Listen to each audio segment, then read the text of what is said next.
Hello everyone. In today's 12th Commerce Economics lecture, we are in chapter number 3A, demand analysis, and some sort of part we have covered already in the previous lecture. So let us start.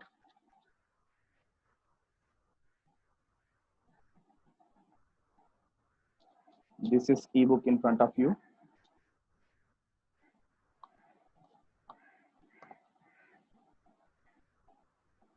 तो last lecture में हमने क्या cover up किया उसको एक बार check कर लेते हैं.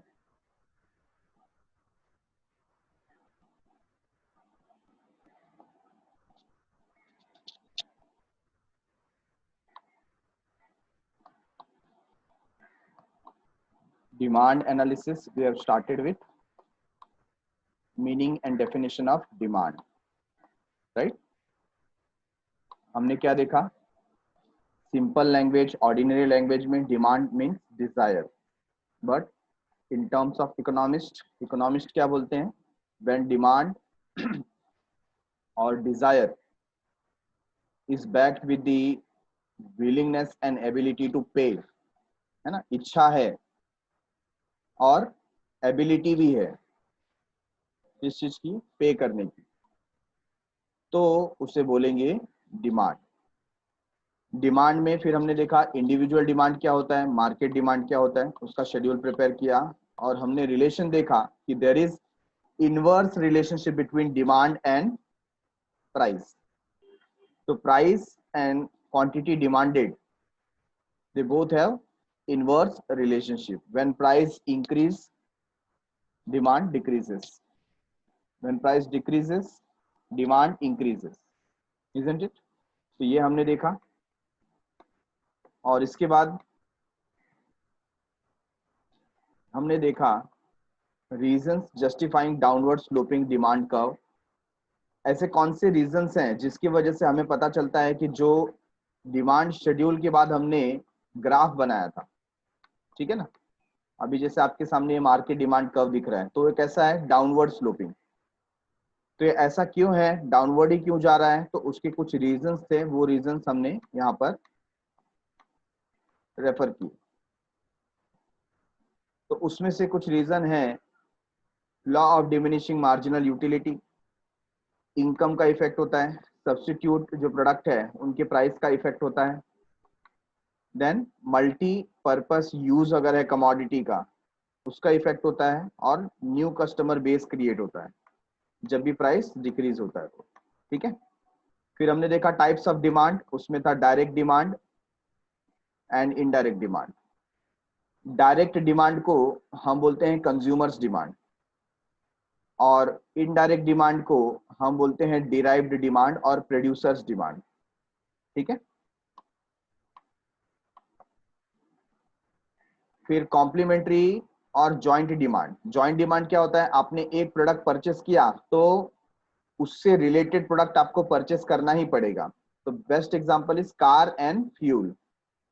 फिर कंपोजिट डिमांड. कंपोजिट डिमांड मतलब ऐसा प्रोडक्ट का डिमांड करना जिससे आप मल्टी पर्पस डिमांड को या मल्टी जो डिजायर है आपकी उसको आप क्या कर सकते हैं? सेटिस्फाई कर सकते हैं, ठीक है. जैसे यहाँ पर एग्जांपल दिया है इलेक्ट्रिसिटी का. Then we have competitive demand. Competitive demand in the sense जहां पर सब्स्टिट्यूट का क्वांटिटी डिमांडेड क्या होता है? इफेक्ट होता है ना. जैसे टी और कॉफी, शुगर एंड जैगरी, ये सब क्या है? एक दूसरे के सब्स्टिट्यूट है.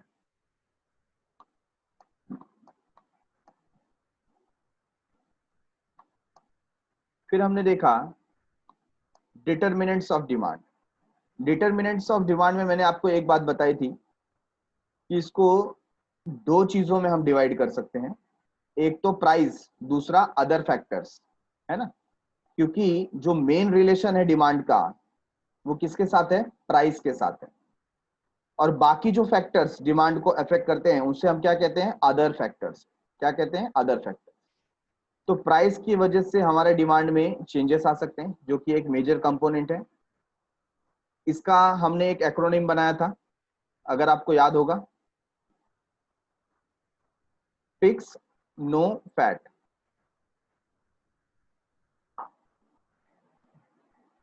सॉरी, फिक्स एनपी फैट है ना, फैट में F square T square, right है।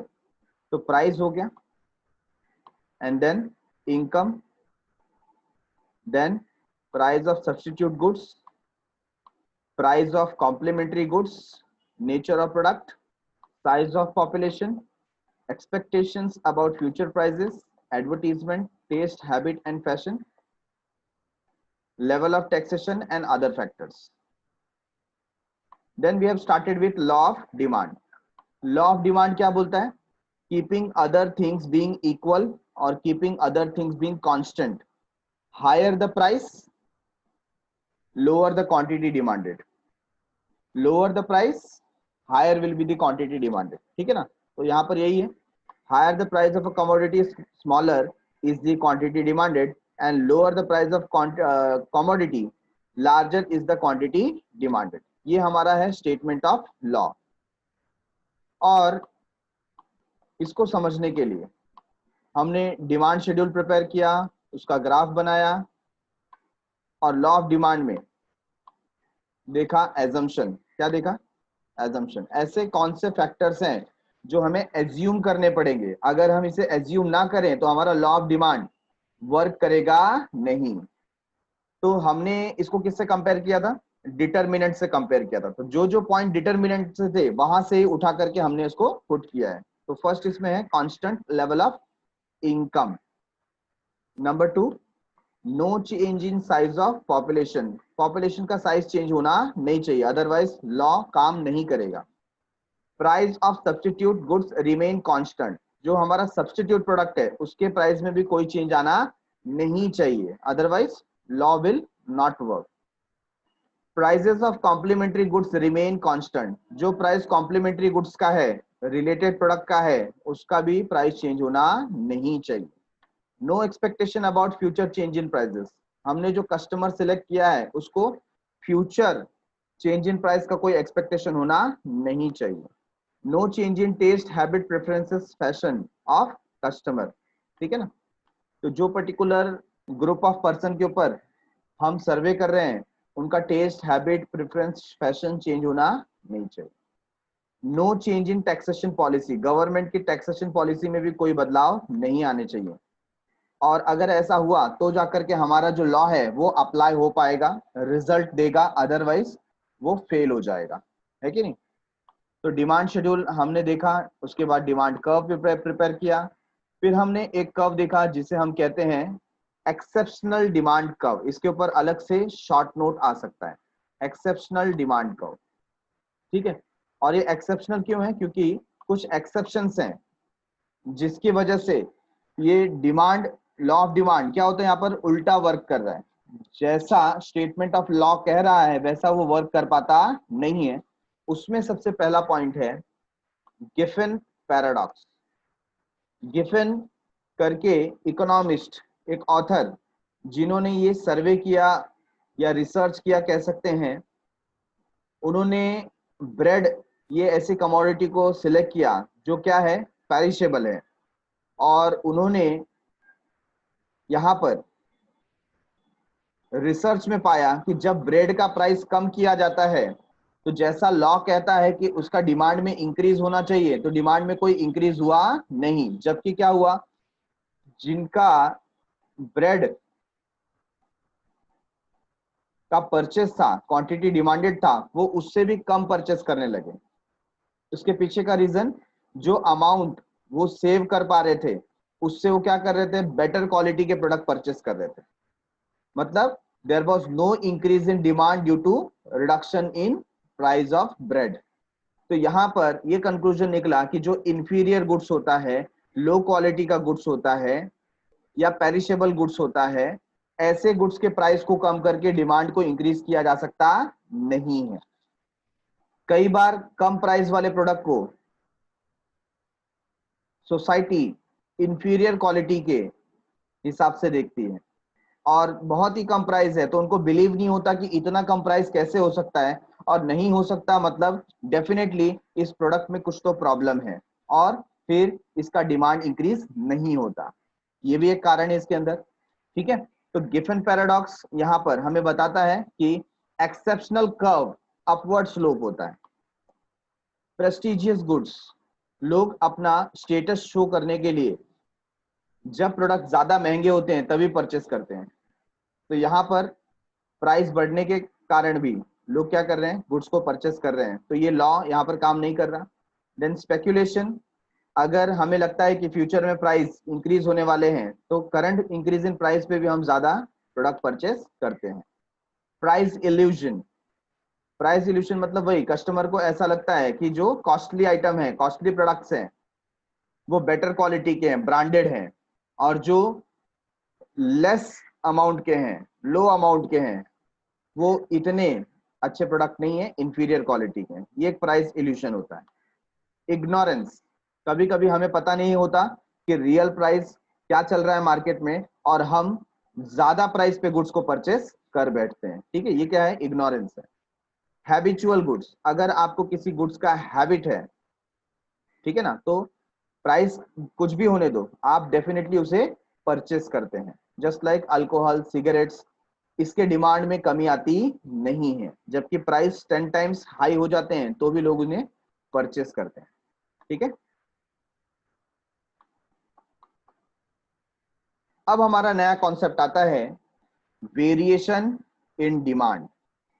वेरिएशन इन डिमांड, हम यहां पर आकर के हमारा जो लॉ ऑफ डिमांड है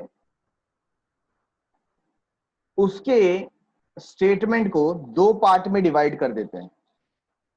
ये दो पार्ट क्या है, हमने देखा जब प्राइस इंक्रीज होता है क्वांटिटी डिमांडेड डिक्रीज होती है, जब प्राइस डिक्रीज होती है क्वांटिटी डिमांडेड इंक्रीज होती है। तो ये जो इंक्रीज डिक्रीज वाला खेल है, इसको हम दो कॉन्टेक्स्ट में समझते हैं। अभी अभी जो मैंने आपको बात किया डिटरमिनेंट्स ऑफ डिमांड, उसमें जो सबसे पहला आइटम था वो क्या था, प्राइस, और बाकी के जो भी आइटम्स थे, इनकम होने दो, साइज ऑफ पॉपुलेशन होने दो, टेस्ट होने दो, हैबिट होने दो, प्रेफरेंसेस होने दो, टैक्सेशन पॉलिसी होने दो, है ना, बाकी जो भी है, प्राइस को छोड़ करके जो भी है उसको हम क्या बोलते हैं, other factors, other than price, factors other than price. ठीक है, तो इसी कॉन्टेक्स्ट में हम इस डेफिनेशन को, इस लॉ को दो पार्ट में डिवाइड कर देते हैं। एक पार्ट का नाम हम रखेंगे वेरिएशन इन डिमांड। क्या रखेंगे, वेरिएशन इन डिमांड। और दूसरे पार्ट का नाम रखेंगे चेंज इन डिमांड। ठीक है, तो आइए सबसे पहला देखते हैं वेरिएशन इन डिमांड क्या होता है।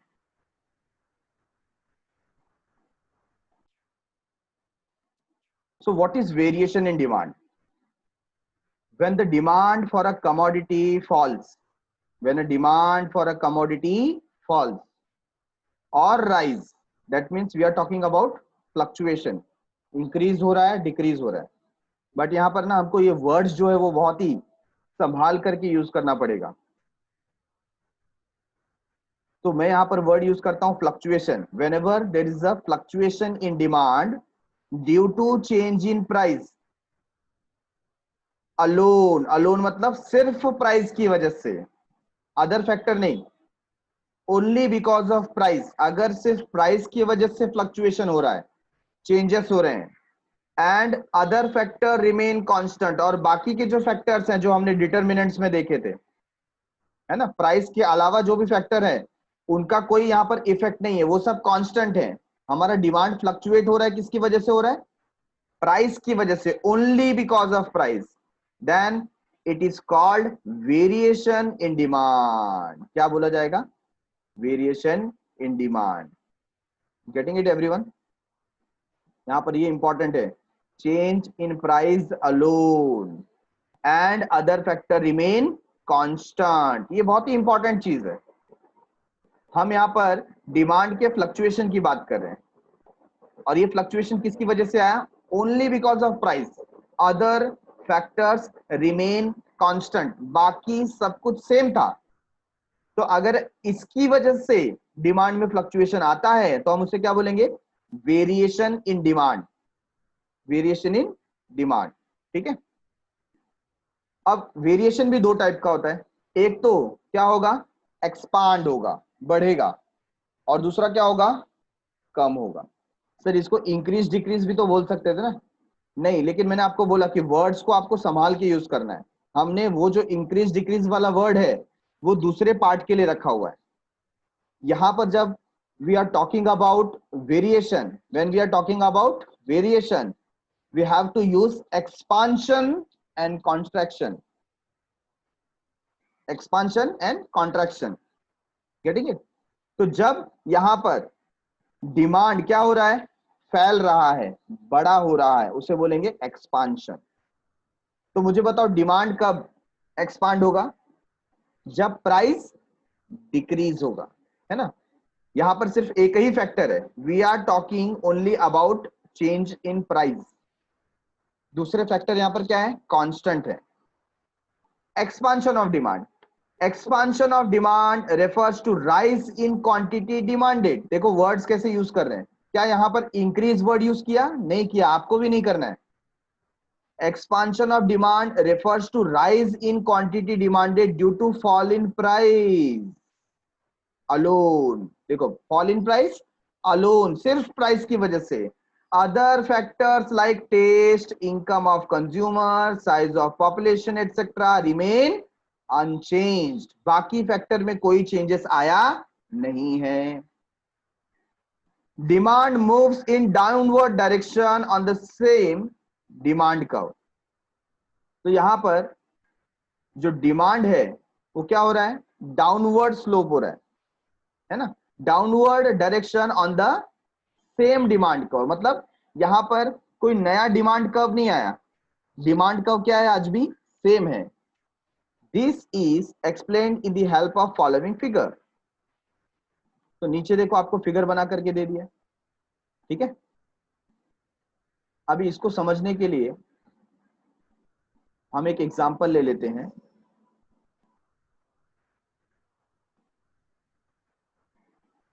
अभी आपके पास एक ग्राफ है जिसमें एक्स एक्सिस और वाई एक्सिस है। क्या है, एक्स एक्सिस और वाई एक्सिस। तो आपको इसको बनाने के लिए क्या करना है, कुछ इस तरीके से आप एक एरो क्रिएट करते हैं, ठीक है। और ये हो गया आपका वाई एक्सिस।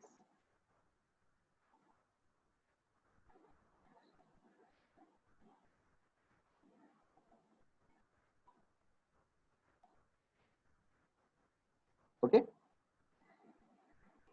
और ये पॉइंट के ऊपर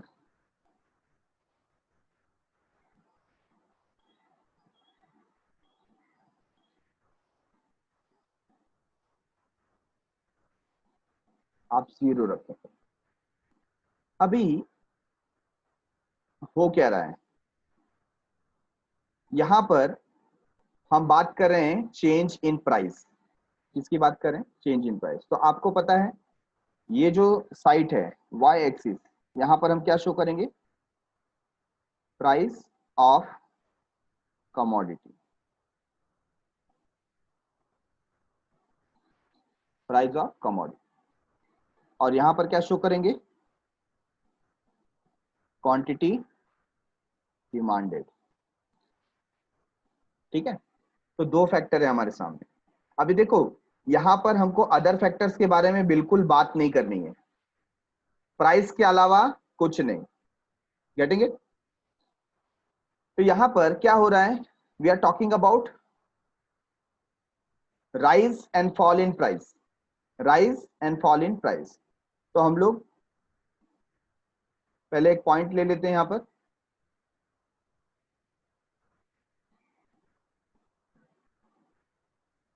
तो सपोज ये जो पर्टिकुलर पॉइंट है,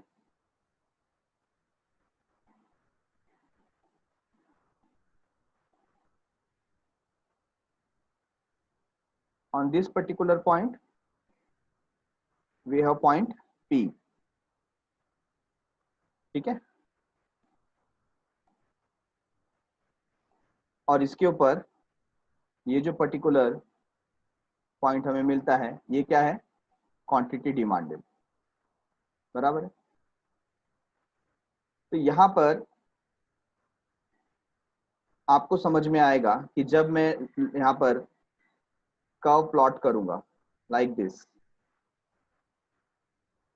ठीक है।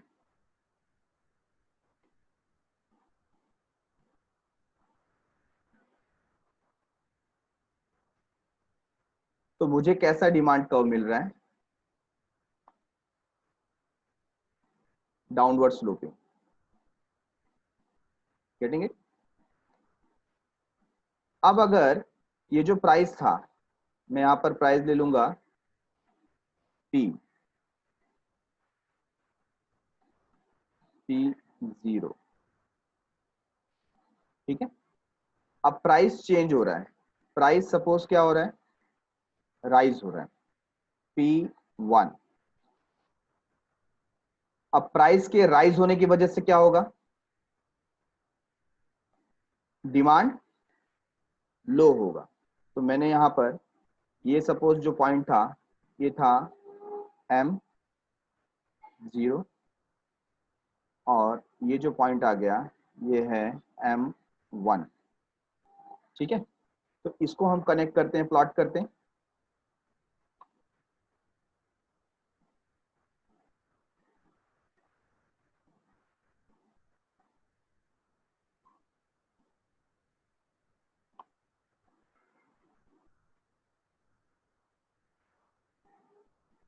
I'll take it later here।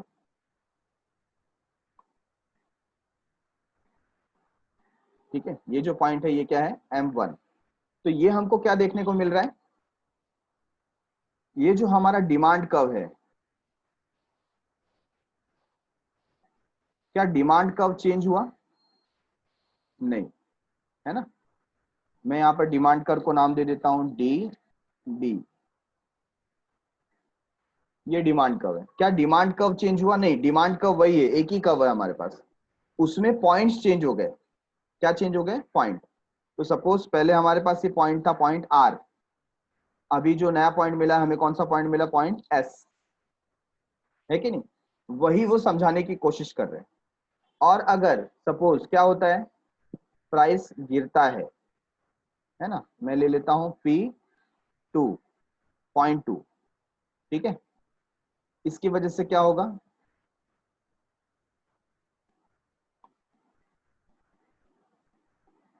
हमारा जो नया पॉइंट है वो यहां पर आपको मिलेगा,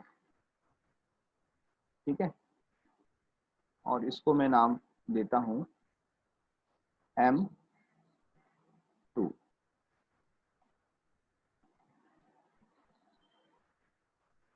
तो ये जो पर्टिकुलर पॉइंट मिला मुझे, वो कौन सा मिला, T। तो चाहे प्राइस इंक्रीज हो, राइज हो, या प्राइस फॉल हो, हमारा डिमांड का वहीं पर है। सिर्फ पॉइंट चेंज हुआ। क्या चेंज हुआ? पॉइंट चेंज हुआ, है कि नहीं। हमने कोई नया डिमांड कर्व क्रिएट नहीं किया है। Getting it everyone? ये पूरा ग्राफ समझ में आया आप लोगों को कैसे प्रिपेयर करना है, ठीक है।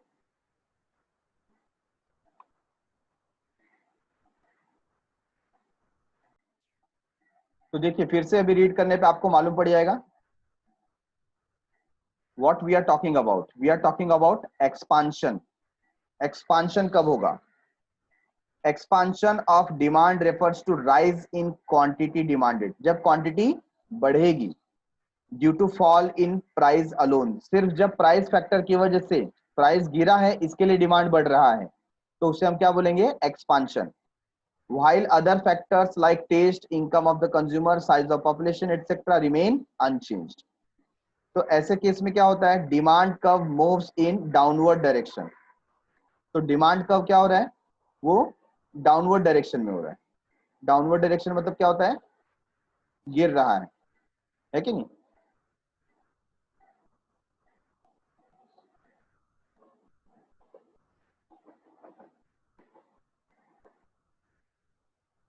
तो देखिए ये जो एरो मार्क किया है यहां पर, ये कब हो रहा है, जब क्वांटिटी डिमांडेड डिक्रीज हो रही है, राइट।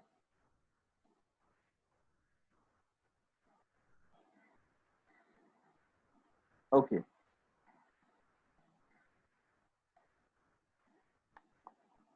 सॉरी मैंने प्राइस बोलना था, जब प्राइस क्या हो रहा है, डिक्रीज हो रहा है। तो यहां पर पॉइंट ए से पॉइंट बी की तरफ हम गए। कहां से कहां गए, from point A to point B. ये किसकी बात की हमने, एक्सपांशन की बात की, ठीक है। Now as shown in figure 3.7, demand or DD is a demand curve. A downward movement on the same demand curve from point A to point B indicates an expansion of demand. ये क्या show कर रहा है, demand expand हुआ है कि नहीं। आप भी देख पा रहे हैं कि पहले जो हमारा डिमांड था वो कितना था, पॉइंट क्यू पे था। किस पे था, पॉइंट क्यू पे। और अब वो डिमांड कर्व क्यू से किसकी तरफ चला गया, Q1 की तरफ। ये क्या है, एक्सपांशन। तो ये जो पार्ट है इसे हम एक्सपांशन बोलेंगे, ठीक है। और ये किसकी वजह से हुआ, due to fall in price, price के फॉल होने की वजह से। और इसी का उल्टा किसमें होगा, कॉन्ट्रैक्शन में।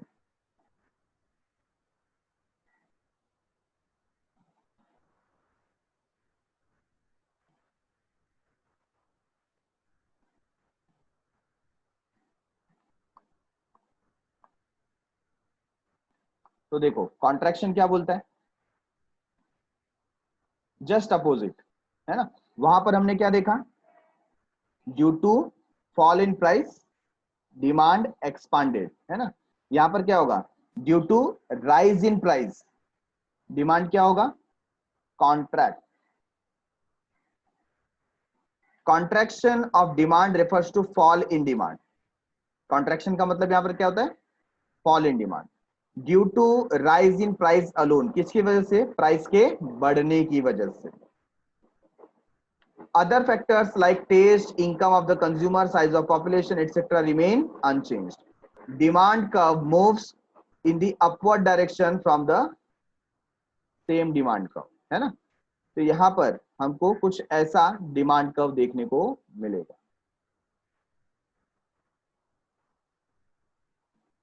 तो देखिए प्राइस यहां पर क्या हुआ, राइज हुआ। और प्राइस के राइज होने की वजह से हमारा जो पहले क्वांटिटी क्यू था अब किस पे आ गया, Q2 पे आ गया, है कि नहीं। और जो पॉइंट बी था वहां से हम कहां पे चले गए, पॉइंट ए की तरफ। Getting it everyone. तो ये जो हमको शो करता है इसे कहते हैं कॉन्ट्रैक्शन। क्या कहते हैं, कॉन्ट्रैक्शन। तो बात को समझिए, इसका जो हेडिंग है, हेडिंग क्या है, हेडिंग है वेरिएशन, वेरिएशन इन डिमांड, ठीक है। अब ये जो वेरिएशन है इसको दो पार्ट में डिवाइड कर दिया। एक का नाम रखा एक्सपांशन,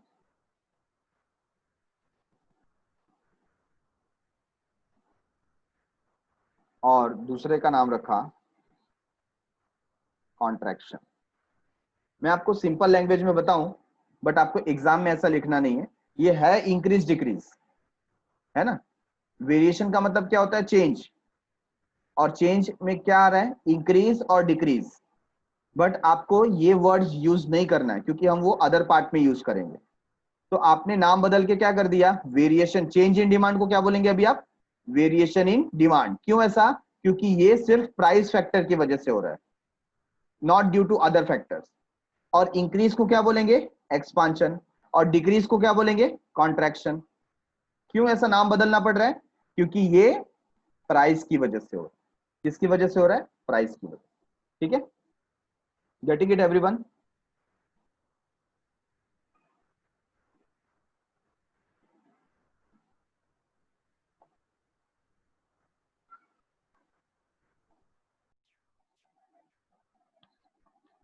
तो इस ग्राफ का एक्सप्लेनेशन देखो, as shown in figure 3.8 demand DD, है ना।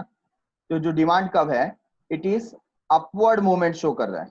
N upward movement on the same demand curve from point B to point A shows contraction of demand. ठीक है, तो ये एक पार्ट हमने फिनिश किया। अब हम देख रहे हैं चेंजेस इन डिमांड। अब जिसका नाम वेरिएशन था, है ना, दूसरे पार्ट में हम उसको क्या बोल रहे हैं, चेंजेस इन डिमांड। क्यों ऐसा? क्योंकि ये प्राइस की वजह से नहीं हो रहा है, अदर फैक्टर्स की वजह से हो रहा है। When demand for a commodity increases or decreases due to change in other factor, due to change in other factors, and price remain constant, price में कुछ फर्क नहीं पड़ा है, प्राइस वही है, कांस्टेंट है, it is known as change in demand. इसी को बोलते हैं चेंज इन डिमांड। देखिए, इसके लिए मैं बोल रहा था ये वर्ड्स आपको संभाल के रखने पड़ेंगे। आप एक्सपांशन की जगह इंक्रीज नहीं बोल सकते, गलत हो जाएगा। आप कॉन्ट्रैक्शन की जगह डिक्रीज नहीं बोल सकते, गलत हो जाएगा। आप वेरिएशन की जगह चेंज नहीं बोल सकते, गलत हो जाएगा। आप दोनों कॉन्सेप्ट को मिक्स कर दोगे। So when we are only talking about change in price, that means we are talking about variation in demand. And when we are talking about changing in other factors other than price, दूसरे factor की बात कर रहे हैं, तो वो हो जाएगा change in demand. Increase in demand, अब इसमें भी दो पार्ट में डिवाइड कर दिया। डिमांड इंक्रीज हो रहा है, वेरी सिंपल। कब डिमांड इंक्रीज होगा? It refers to increase in quantity demanded due to favourable changes in other factors like taste, income of the consumer, climatic condition etcetera, and price remain constant. Price fix है, price वही है, but favourable condition आ गया। Suppose हमारा ice cream का business है ना, और हमारा आइसक्रीम का प्राइस जो है वो 50 रुपीज ही रहता है, सीजन कोई भी होने दो। बट अचानक सीजन चेंज हो गया, समर सीजन आ गया। अब समर सीजन में क्या होगा? आइसक्रीम का डिमांड इंक्रीज हो जाएगा, है ना, people will tends to buy more ice cream. तो समर सीजन में क्या प्राइस की वजह से डिमांड चेंज हुआ? आंसर इज नो, है ना। आइसक्रीम का जो प्राइस, सॉरी, आइसक्रीम का जो डिमांड है वो क्या प्राइस की वजह से चेंज हुआ? नहीं, सीजन चेंज होने की वजह से हुआ, क्लाइमेटिक कंडीशन चेंज होने की वजह से हुआ। तो इसे हम क्या बोलेंगे? Increase in demand, increase in demand. अब लेकिन देखो, ग्राफ के ऊपर फर्क क्या पड़ रहा है? बहुत फर्क पड़ रहा है। Demand curve shifts to the right hand side of the original demand curve. पूरा का पूरा डिमांड कर्व ही शिफ्ट हो गया। कहां शिफ्ट हो गया? राइट हैंड साइड, मतलब एक नया डिमांड कर्व आ गया। ठीक है ना। तो इसको समझने के लिए हम ये ग्राफ देख रहे हैं। आप देखिए कि पहले हमारा जो डिमांड कर्व था, वो जो डिमांड कर्व है डी डी, अब वो शिफ्ट होके चला गया है D1 पे। कहां पे शिफ्ट हो गया? D1 पे। क्यों? क्योंकि प्राइस जो है वो कांस्टेंट है। क्या प्राइस में आपको अप एंड डाउन मिल रहा है? नहीं, P वही है, P1 P2 कुछ दिखा क्या? Answer is no. लेकिन हमारा क्वांटिटी चेंज हो गया। क्वांटिटी क्या हो गया? चेंज हो गया, Q से Q1 हो गया। इसकी वजह से एक नया डिमांड कर्व आ गया। क्या आ गया? नया डिमांड कर्व। तो ये ग्राफ से हमको बहुत अच्छी तरीके से समझ में आ रहा है। ठीक है, एग्जैक्टली व्हाट इज हैपनिंग। अभी यहां पर ये पहले वाला ग्राफ है, जो ग्राफ हमने देखा था रिगार्डिंग एक्सपांशन एंड कॉन्ट्रैक्शन। तो पहले उसको समझ लेते हैं हम।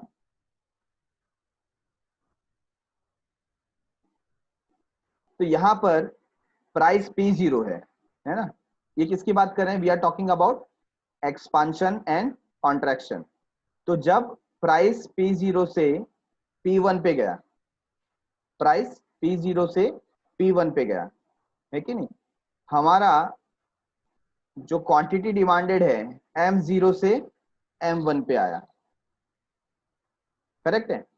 तो पॉइंट कहां से कहां पे जा रहा है?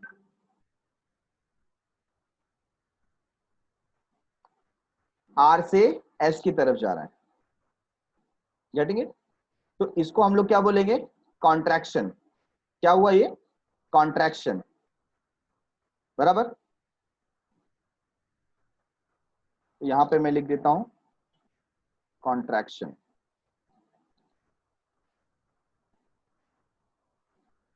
In demand. ठीक है, मैं क्या कर रहा हूं, एक ही ग्राफ में आपको एक्सपांशन एंड कॉन्ट्रैक्शन समझा दे रहा हूं। और जब प्राइस क्या हुआ, फॉल हुआ, P0 से P2 पे आया, तो हमारा जो डिमांड है वो भी M0 से M2 की तरफ गया। तो ये जो स्लोप आया ना, R से, पॉइंट R से कहां पे आया, T की तरफ, तो इसे क्या बोलेंगे हम, इसे हम बोलेंगे एक्सपांशन डिमांड।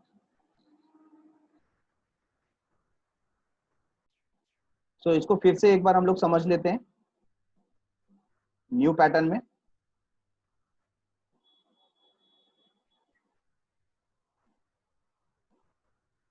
तो देखिए, आपको एग्जाम में ड्रॉ करने आएगा, तो आप सबसे पहले क्या करते हैं, वी आर टॉकिंग अबाउट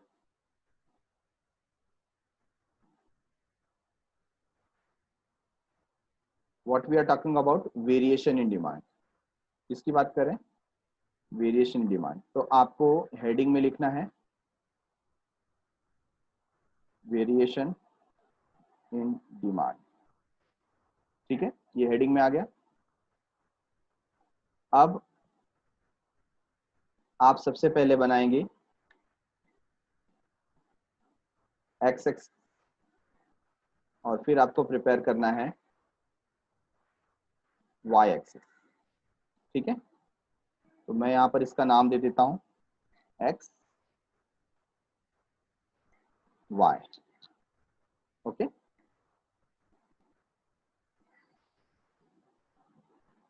तो हम है यहां पर पॉइंट 0 पे,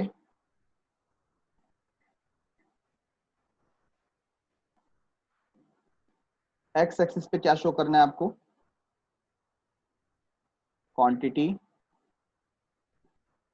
डिमांडेड, और वाई एक्सिस पे क्या होगा,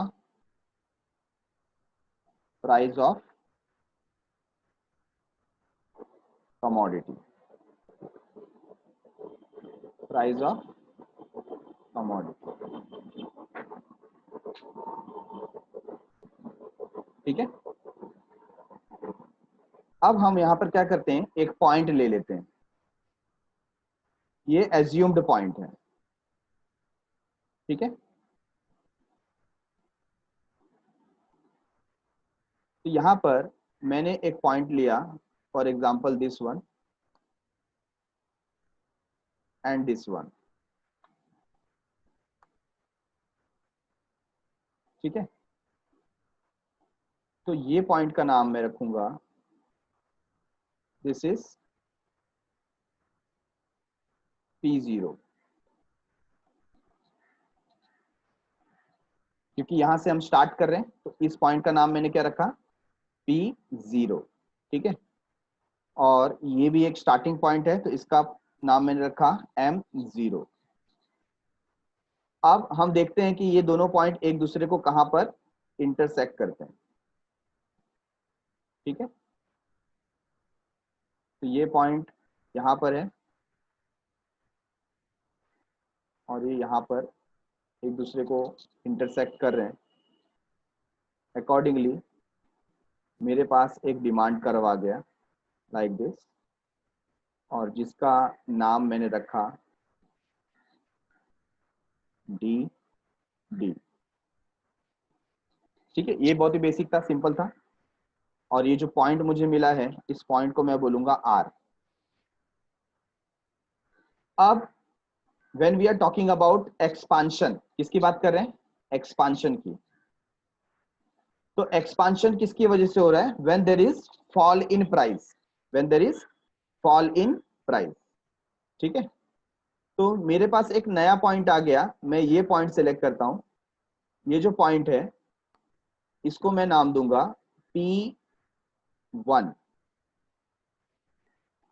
P1।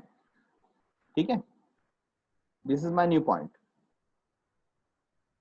और इसका देखो, अभी प्राइस फॉल हुआ है, इसकी वजह से क्या होगा, डिमांड इंक्रीज होगा, तो मुझे नया पॉइंट मिला M1। बराबर है, तो इस पॉइंट को अब हम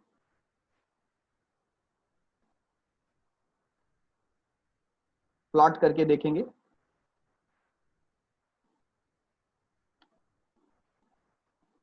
समथिंग लाइक दिस, ठीक है।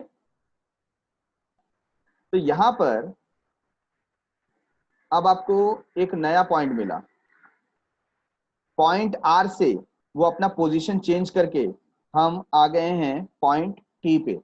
कहां पर आ गए? टी पे आ गए। मतलब क्या है,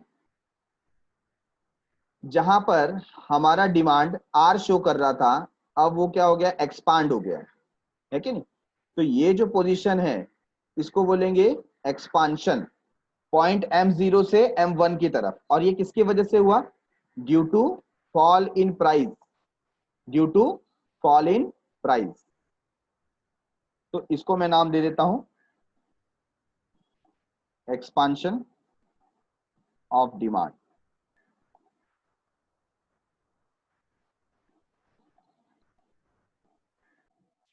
अभी सेम ग्राफ में मैं आपको क्या एक्सप्लेन कर रहा हूं?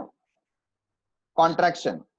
हालांकि ये अलग ग्राफ में भी हो सकता है, बट एक्सप्लेनेशन के लिए मैं अलग ग्राफ क्या बनाऊं, ऑलरेडी आपके टेक्स्ट बुक में है, तो हम लोग सेम ग्राफ पे काम करते हैं। कॉन्ट्रैक्शन क्या कब होता है? When there is rise in price, when there is rise in price, ठीक है। तो एक नया पॉइंट यहां पर आ जाएगा और इसका नाम हम रखेंगे P2, मी2 नहीं, P2, ठीक है। और ये कहां प्लॉट हो रहा है देखिए,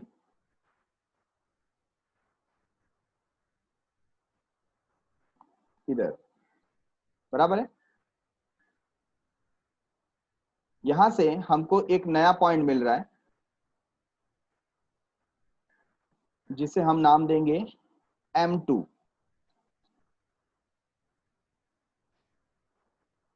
तो क्या समझ में आया? समझ में आया, when there is rise in price, है ना, जब प्राइस क्या हुआ, राइज हुआ, उसकी वजह से हमारा जो डिमांड है M0 से M2 की तरफ आया, जिसे हम क्या कहते हैं, कॉन्ट्रैक्शन। क्या कहते हैं? कॉन्ट्रैक्शन, है ना। तो हमें यहां पर एक नया पॉइंट मिलेगा जिसको मैं नाम दे देता हूं S। तो ये जो पर्टिकुलर एरिया है इसे क्या बोलेंगे? Contraction in demand. Point R से पॉइंट एस की तरफ गया, बैकवर्ड मूविंग, है ना। हमारा जो क्वांटिटी डिमांडेड था वो कितना था, M0, वहां से वो रिड्यूस हो गया और आ गया M2 पे। किस पे आ गया? M2 पे। Getting it everyone?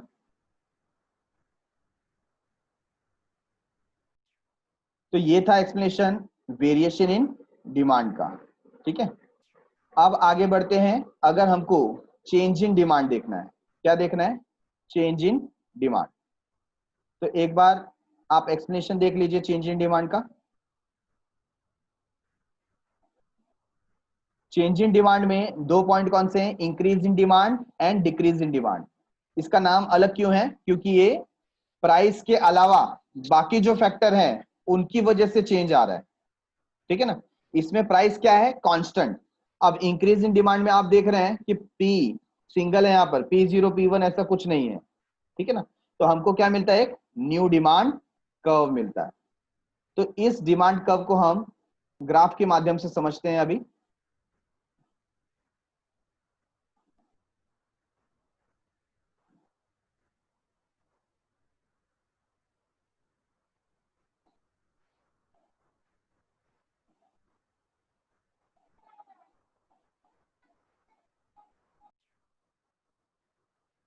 Okay, now we are talking about change in demand.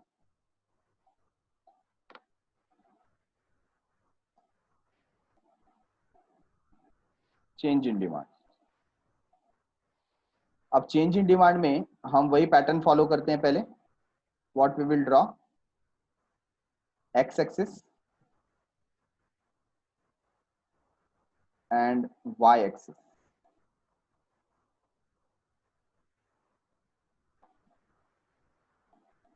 Let me put the name.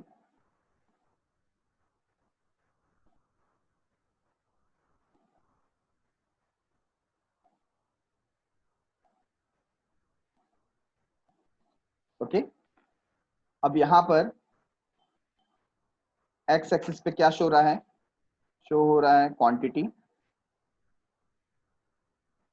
Demanded, और वाई एक्सिस पे price of commodity, price of commodity.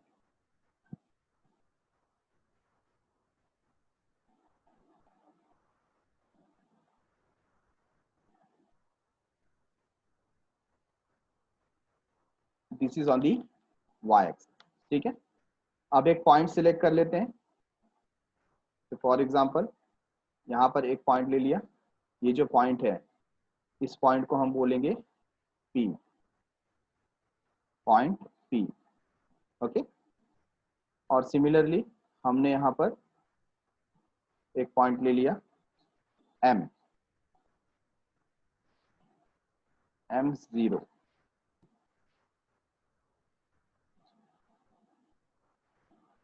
तो देखिए M0 यहां पर प्लॉट हो रहा है और P उसे इंटरसेक्ट कर रहा है, तो हमें ये पॉइंट मिला। ठीक है, तो कुछ नया नहीं है, सिमिलर है। तो ये हमें जो कर्व मिला है डाउनवर्ड स्लोपिंग, इसका हम नाम रखेंगे DD। ठीक है, सिंपल।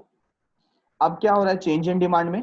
हम यहां पर बात करते हैं कि प्राइस में कोई भी चेंज नहीं हुआ है। There is no change in price, price is constant. ठीक है, लेकिन अदर फैक्टर की वजह से क्या हो गया? चेंज हो गया। For example there is rise in income of customer, customer का इनकम बढ़ गया तो उसने क्या किया? बहुत सारा शॉपिंग किया, है कि नहीं? सपोज वो पहले शर्ट्स, टी शर्ट्स, ट्राउजर्स ये सब परचेस करता था तो बहुत ही लो क्वांटिटी में परचेस करता था। अब उसका इनकम इंक्रीज हो गया तो उसने अपना डिमांड भी इंक्रीज कर दिया। तो क्या ये प्राइस की वजह से चेंज हुआ? क्या प्रोडक्ट के प्राइस में चेंज हुआ है? आंसर इज नो, उसके इनकम में चेंज हुआ है कि नहीं? तो price remain constant, price remain constant. तो हमारा प्राइस जो पी था आज भी क्या है? प्राइस पी है, कुछ इस तरीके से, राइट? जबकि डिमांड इंक्रीज हो गया। मैं यहां पर एक नया पॉइंट ले लेता हूं जो उसे यहां पर इंटरसेक्ट कर रहा है। ठीक है, इसे हम नाम देंगे M1। ठीक है, तो ये जो पॉइंट हमें मिल गया,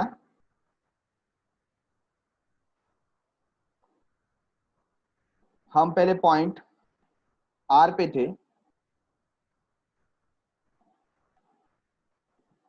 और अब हम पॉइंट T पे आ गए। तो यहां पर आपको प्राइस का जो लाइन है वो कैसा दिख रहा है? प्राइस का लाइन आपको हॉरिजॉन्टल दिख रहा है। क्यों? क्योंकि प्राइस अप एंड डाउन नहीं हुआ, प्राइस में कोई राइज एंड फॉल हुआ नहीं है, इट रिमेन कांस्टेंट। चेंज किस में हुआ है? चेंज क्वांटिटी में हुआ है। ठीक है, तो जो क्वांटिटी M0 से कहां पर आ गई? M1 की तरफ आ गई। तो ये जो शिफ्ट हुआ है कि नहीं, इसकी वजह से हमको क्या मिला? हमको मिला एक नया डिमांड कर्व। क्या मिला? नया डिमांड कर्व। तो ये जो नया डिमांड कर्व है इसको हम नाम देंगे D1।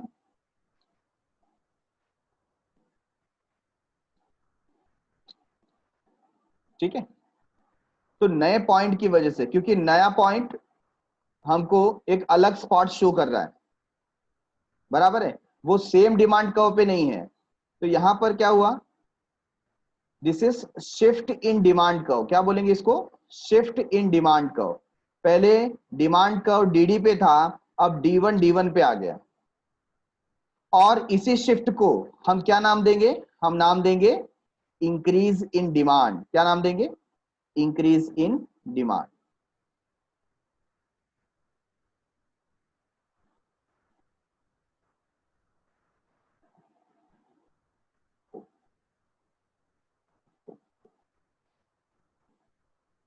Getting it? अच्छा, अब हम देख रहे हैं डिक्रीज इन डिमांड। सपोज अचानक ये जो कोरोना आ गया और उस पर्सन को जॉब से निकाल दिया गया। पर्सन को क्या कर दिया? जॉब से निकाल दिया गया। अब जॉब जाने की वजह से उसके पास कोई सोर्स ऑफ इनकम नहीं है, तो वो जो डिमांड करता था, अब वो डिमांड क्या हो गया है? रिड्यूस हो गया। प्राइस में कोई चेंज नहीं है, कमोडिटी अभी भी उसी प्राइस पे मिल रही है, बट उसका डिमांड क्या हो गया? कम हो गया। ठीक है, तो डिमांड कम होने की वजह से हम एक नए पॉइंट पे आ गए जिसे हम नाम देंगे M2। बराबर है? तो इसे हम प्लॉट करके देखते हैं। प्राइस में कोई चेंज नहीं है, तो ये प्राइस को कहां टच कर रहा है? यहां पर। बराबर है? तो इसकी वजह से हमें एक नया कर्व और मिला। इसे मैं नाम दूंगा D2।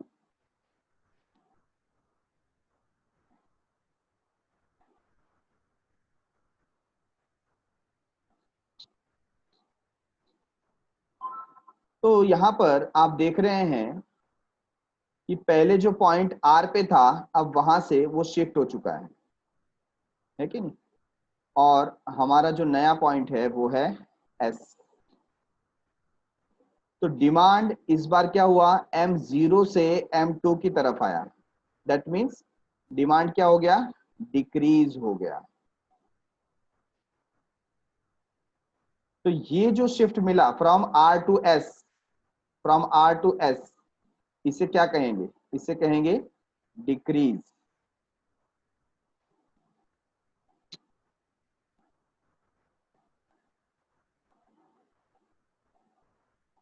Decrease in demand.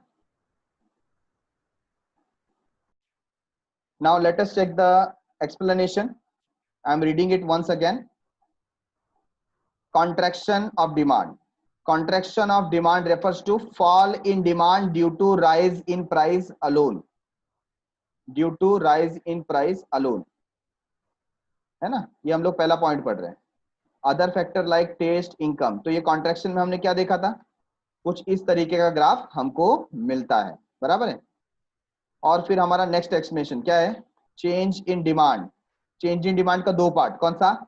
Increase in demand and decrease in demand. तो इंक्रीज इन डिमांड में आपको कुछ इस तरीके का ग्राफ दिखेगा, जहां पर आप बोल सकते हैं कि in increase in demand, demand curve shift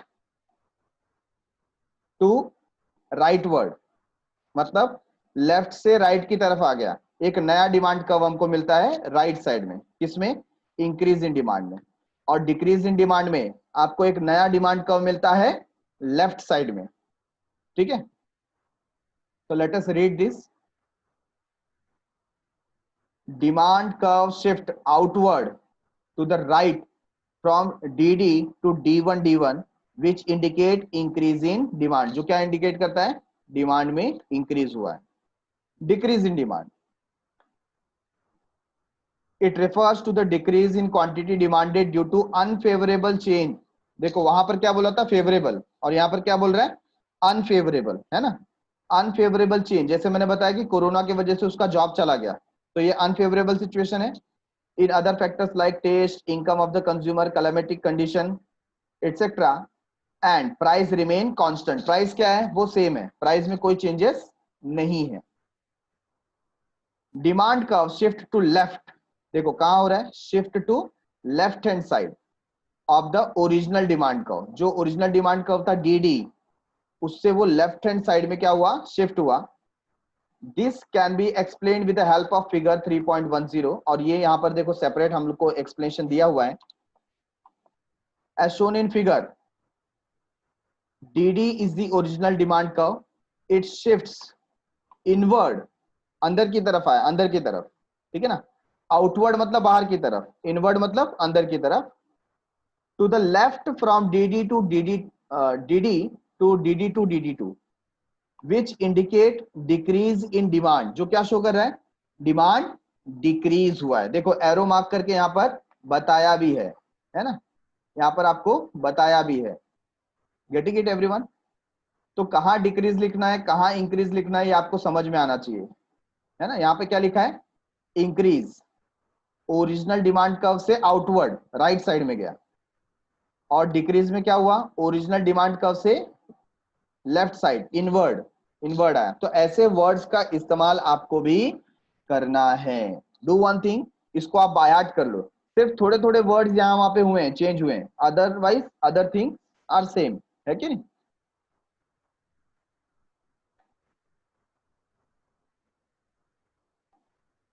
तो इसी के साथ इस चैप्टर का अंत यहाँ पर होता है। आपको करना क्या है, जितने भी क्वेश्चन हमने फिनिश किए वो सबको एटलीस्ट राइट इट 5 टाइम्स और उसे बाय हार्ट कीजिए।